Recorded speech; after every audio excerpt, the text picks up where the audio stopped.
Last week, the Judiciary Committee held its hearing on Judge Amy Coney Barrett's nomination, and it was easy to see why Judge Barrett is held in such high regard by her colleagues, students, and peers, and why the American Bar Association gave her its highest rating of well qualified.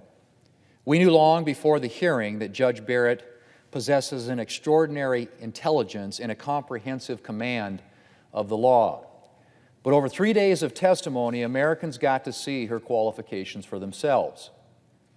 And they saw why she has been described as a jurist of formidable intellect, a brilliant and conscientious lawyer, and a staggering academic mind.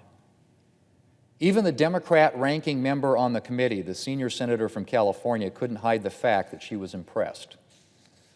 Most importantly, however, Americans saw that Judge Barrett understands the proper role of a judge in our system of government. As Judge Barrett made clear, she understands that the job of a judge is to interpret the law, not to make the law, to call balls and strikes, not to rewrite the rules of the game.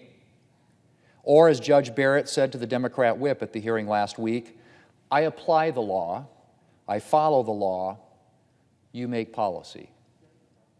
Judge Barrett has made it clear that when cases come before her on the Supreme Court, she will consider the facts, the law, and the Constitution, and nothing else. Not her personal beliefs, not her political opinions, just the law and the Constitution. That's the kind of justice that all of us, Democrat or Republican, liberal or conservative, should want. Madam President, I could spend hours highlighting all the extraordinary tributes to Judge Barrett that have poured in since her nomination, from lawyers, scholars of every background and political persuasion. But I don't want to tie up the Senate floor. So I'll just mention one piece of testimony that struck me in particular. As I mentioned, the American Bar Association released its rating of Judge Barrett last week, a rating that the Democrat leader, by the way, has called the gold standard by which judicial candidates are judged. Well, Madam President, the ABA gave Judge Barrett its highest possible rating, well qualified. And the chairman of the American Bar Association Standing Committee on the Federal Judiciary, the ABA committee that issues these ratings, testified before the Judiciary Committee during Judge Barrett's hearing. And I'd like to read from the testimony that he submitted to the committee. And Madam President, I will quote, "Lawyers and judges uniformly praise the nominee's integrity. Most remarkably, in interviews with individuals in the legal profession and community who know Judge Barrett, whether for a few years or decades, not one person uttered a negative word about her character. Accordingly, the Standing Committee was not required to consider any negative criticisms of Judge Barrett." End quote. His testimony went on, and I continue to quote, "All of the experienced, dedicated, and knowledgeable sitting judges, legal scholars, and lawyers who have worked with or against Judge Barrett had high praise for her intellect and ability to communicate clearly and effectively.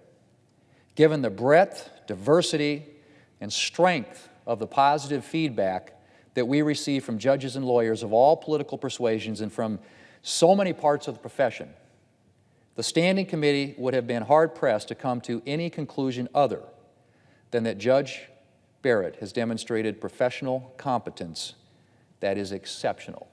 End quote. Madam President, we are fortunate to have a nominee like Judge Barrett, and I look forward to confirming her to the Supreme Court in the very near future. Madam President, in addition to considering Judge Barrett's nomination this week, the Senate will once again be taking up coronavirus relief legislation.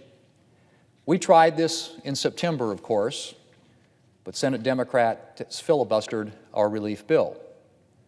But we're going to try again, because we believe there are priorities that need to be met. Priorities, Madam President, that everyone should be able to agree on.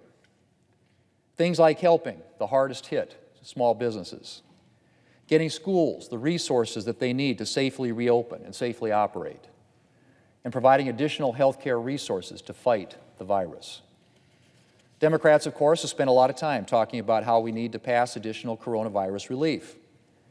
But despite being given every opportunity to come forward with a realistic compromise bill, they've continued to insist on bloated legislation that would not only spend taxpayer dollars on non-coronavirus-related measures, but would not have a chance of becoming law.